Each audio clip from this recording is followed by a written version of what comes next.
जय हिंद दोस्तों। आज के इस वीडियो में हम लोग बात करेंगे जीपीएस के बारे में। हम लोग देखेंगे कि क्या जीपीएस को रिप्लेस करेगा नाविक, यानी कि जीपीएस की जगह भारत का जो सैटेलाइट सिस्टम है यानी कि नेविगेशन सैटेलाइट सिस्टम है जिसको नाविक नाम दिया गया है, तो जीपीएस की जगह क्या नाविक आ जाएगा। तो इसके बारे में हम लोग विस्तार से चर्चा करने की कोशिश करेंगे। तो चलिए शुरू करते हैं। देखिए इसका क्वेश्चन है, यहाँ पर क्वेश्चन मार्क लगाया है, क्या जीपीएस को रिप्लेस करेगा नाविक।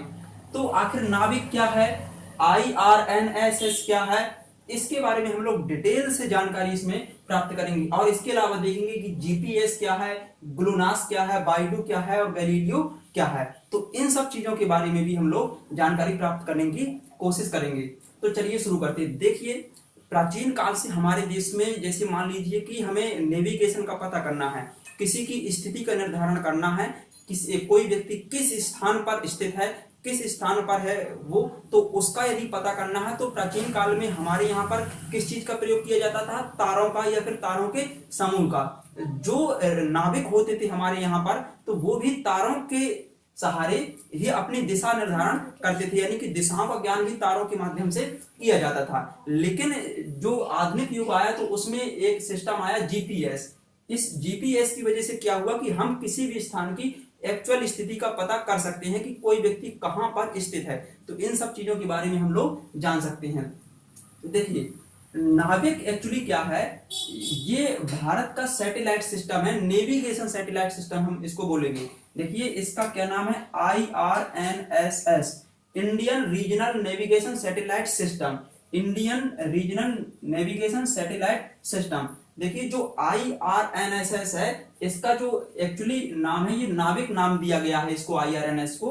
ये जो नाविक है उसी को IRNSS बोलते हैं। ये भारतीय क्षेत्र का एक सैटेलाइट सिस्टम है।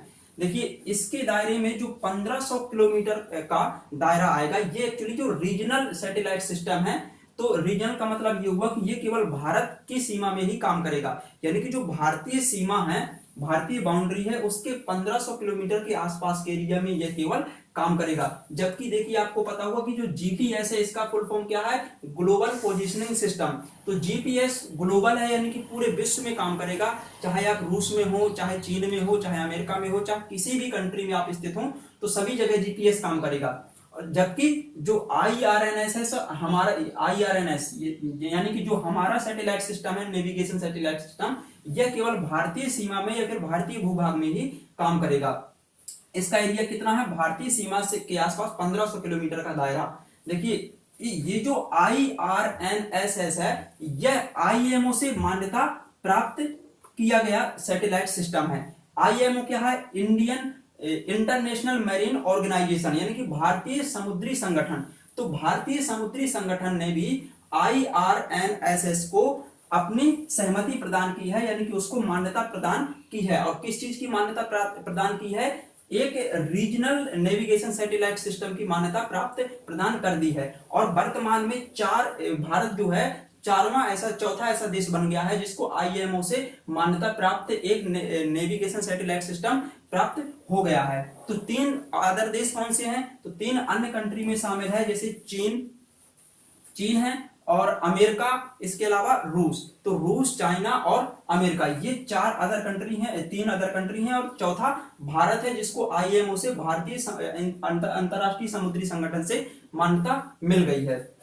देखिए IRNS के बारे में हम लोग जानेंगे। जो IRNSS है, इसको ये जो मिशन भेजा गया था अंतरिक्ष में, ये जो मिशन भेजा गया था, यानी कि जो उपग्रह स्थापित किए गए थे पृथ्वी के ऑर्बिटल में, तो उसको किसके माध्यम से ले जाया गया था, इन उपग्रहों को इनको ले जाया गया था PSLV C41 की मदद से, यानी कि पोलर सैटेलाइट लॉन्चिंग व्हीकल जो है C41, उसकी मदद से इसको 8 उपग्रहों को कहां पर स्थापित किया गया, पृथ्वी की उपकक्षा में, यानी कि पृथ्वी के ऑर्बिटल में इनको 8 उपग्रहों को स्थापित किया गया।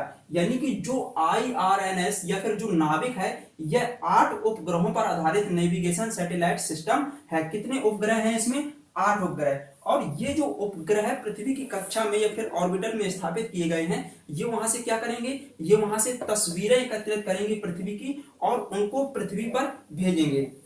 देखिए जो सैटेलाइट होते हैं इन पर क्या होता है, इन पर रिसीवर लगे होते हैं और ट्रांसमीटर लगे होते हैं। तो रिसीवर जैसे हम पृथ्वी से कोई सिग्नल भेजें तो ये रिसीव करते हैं और उसको तुरंत डायरेक्ट पृथ्वी पर वापस ट्रांसमीटर की सहायता से भेज देते हैं।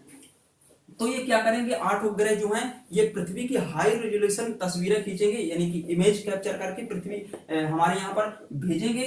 और इसके अलावा मौसम संबंधी जानकारी और इसके मौसम संबंधी जानकारी हमको देंगे, और इसके अलावा नेविगेशन से संबंधित जानकारी भी हमको प्राप्त हो जाएगी। यानी कि ये जो IRNSS है ये जीपीएस के समतुल्य है, यानी कि इसकी तुलना यदि हम जीपीएस से करें तो ये जीपीएस से काफी अच्छी सर्विस हमको प्रदान करता है। जीपीएस से अच्छी क्यों? क्योंकि देखिए जीपीएस यदि हम यूज करते हैं, या चाहे हम अपने मोबाइल में यूज करें चाहे किसी भी चीज में यूज करें, तो जीपीएस का यूज करते हैं तो ये 20 से 30 मीटर की सटीकता प्रदान करता है, जबकि जो ये IRNSS यानी कि नाविक है ये हमको लगभग 20 मीटर की ही सटीकता प्रदान करता है, यानी कि 20 मीटर के आसपास वो चीज मिल जाएगी जिसको हम नाविक में सर्च करके देखेंगे।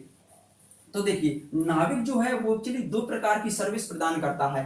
एक तो होती है मानक स्थिति निर्धारण सर्विस। मानक स्थिति मतलब ये होता है कि किसी व्यक्ति की वर्तमान स्थिति निर्धारण करना कि वर्तमान में वो कहां पर है। जैसे मान लीजिए कि हमने अपनी लोकेशन किसी व्यक्ति को भेज दी तो वो उस लोकेशन के माध्यम से वो हमारे पास पहुंच सकता है। तो ये जो है ये आम लोगों के लिए है, ठीक है। और दूसरी जो सर्विस है ये प्रतिबंधित सेवा है, यानी कि रेजिस्टेंट सर्विस। तो ये जो प्रतिबंधित सेवा है ये कूटनैतिक व्यक्तियों के लिए उपलब्ध है। कूटनैतिक व्यक्ति मतलब जैसे कि सेना के लिए, हमारे जो रक्षा से संबंधित काम है उनके लिए ये सूचनाएं भी देगा। तो नाविक के दो प्रकार के काम है। अब देखिए नाविक क्यों नाम इसको दिया गया है, आखिर नाविक नाम क्यों दिया गया है? जो भारत की नेविगेशन सैटेलाइट सिस्टम है इसको नाविक नाम इसलिए दिया गया है क्योंकि प्राचीन काल में जो नाविक थे यानी कि समुद्री मछुआरे थे तो उनको वो दिशा का निर्धारण करते थे तारों के माध्यम से। तो एक्चुअली ये हमारी सरकार ने इन्हीं लोगों को समर्पित किया है और इसका एक टेक्निकल नाम भी है नेविगेशन ऑफ इंडियन कॉन्स्टेलेशन। तो ये इसका टेक्निकल नाम दिया गया है। तो ये नाविक के बारे में आप लोग समझ चुके होंगे। जो नाविक है एक्चुअली ये जीपीएस की जगह लेगा। देखिए यदि मान लीजिए जीपीएस कहाँ की, ये ग्लोबल पोजिशनिंग सिस्टम जो है ये कहाँ का सैटेलाइट सिस्टम है नेविगेशन का, तो ये अमेरिका का है, ठीक है। यदि अमेरिका इस पर चार्ज लगा दे तो हम लोगों को इसके लिए पेमेंट करना पड़ेगा। और यदि मान लीजिए कि अमेरिका जीपीएस पर प्रतिबंध लगा दे कि भारत यूज नहीं करे, तो फिर भारत क्या करेगा? भारत किसी व्यक्ति की उसकी लोकेशन का पता कैसे लगा पाएगा, किसी स्थान की लोकेशन कैसे जान पाएगा? अभी तो हम लोग जीपीएस यूज करते हैं, यदि अमेरिका बंद कर दे जीपीएस भारत के लिए तो फिर क्या होगा? तो इसीलिए भारत ने आत्मनिर्भर बनने के लिए यानी कि नेविगेशन के क्षेत्र में आत्मनिर्भर बनने के लिए नाविक का आविष्कार किया है। तो नाविक की मदद से हम लोग जीपीएस को एक तरफ रख सकते हैं। अब देखिए यहाँ पर हम लोग समझेंगे कि जीपीएस क्या है और ये जो अदर कंट्रीज की जो नेविगेशन सैटेलाइट सिस्टम है उनके बारे में भी जान लीजिए। जैसे देखिए जीपीएस जो है ये 24 उपग्रहों पर आधारित है, जबकि देखिए जो नाविक है ये 8 उपग्रहों पर आधारित है। यानी कि जितने ज्यादा उपग्रह होंगे उतने ही ज्यादा रेजोल्यूशन की तस्वीरें हमको प्राप्त होंगी। लेकिन इसमें देखिए 8 उपग्रह हैं, लेकिन यह केवल इंडियन रीजन के लिए उपलब्ध है, यानी कि भारतीय क्षेत्र में काम करेगा। और जबकि जीपीएस में 24 उपग्रह है, यह पूरे विश्व के लिए है। तो ये इसी की तुलना में आ जाएगा क्योंकि इसका एरिया ज्यादा बड़ा है तो उपग्रह ज्यादा इसमें होंगे ही, ठीक है। जबकि इसमें 8 उपग्रह है तो इसका एरिया बिल्कुल छोटा है, यानी कि केवल भारत की सीमा में यह काम करेगा। तो देखिए इसमें 24 उपग्रहों पर आधारित ये नेविगेशन सैटेलाइट सिस्टम है और ये अमेरिकी वायुसेना के नियंत्रण में रहता है, यानी कि इसका संचालन कौन करेगा? अमेरिकी वायुसेना इसका संचालन करती है जीपीएस का।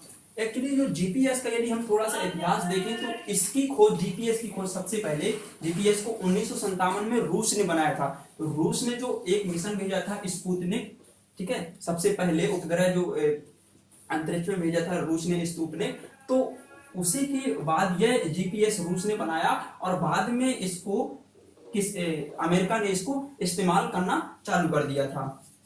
अब देखिए ग्लोनास क्या है? ग्लोनास यानी कि global navigation satellite system. GLONASS का फुल फॉर्म क्या है? Global navigation satellite system. तो ये एक्चुअली में जो अमेरिका का जीपीएस है तो उसी के समतुल्य काम करता है, यानी कि जो ग्लोनास है रूस का, वो जीपीएस की तरह ही काम करता है और उसी की तरह हाई रेजोल्यूशन की तस्वीरें प्रस्तुत करता है। देखिए जो हमारा नाविक है इंडिया का नेविगेशन सैटेलाइट सिस्टम, वो जीपीएस से ज्यादा अच्छी तस्वीरें देता है क्योंकि इसका एरिया छोटा है, ठीक है, जबकि जीपीएस का एरिया ज्यादा बड़ा है और इसमें 24 उपग्रह हैं, तो ये थोड़ी कम रेजोल्यूशन की तस्वीरें हमको भेजता है। और देखिए ये तीसरा है बायडू, ये चीन की है, ये 30 उपग्रहों पर आधारित सैटेलाइट सिस्टम है और ये चाइना का है, प्रॉपर चाइना के लिए। और चौथा है गैलीलियो, तो यह यूरोपीय यूनियन के लिए है, यानी कि यूरोपीय संघ के लिए ये बनाया गया है। ये किसका है? यूरोपीय यूनियन का, तो गैलीलियो। तो इसके बारे में आप लोग समझ चुके होंगे। तो दोस्तों इस वीडियो में हम लोग इतनी ही बात करेंगे और जल्दी ही मिलते हैं किसी नेक्स्ट अच्छे टॉपिक के साथ में। तो तब तक के लिए जय हिंद।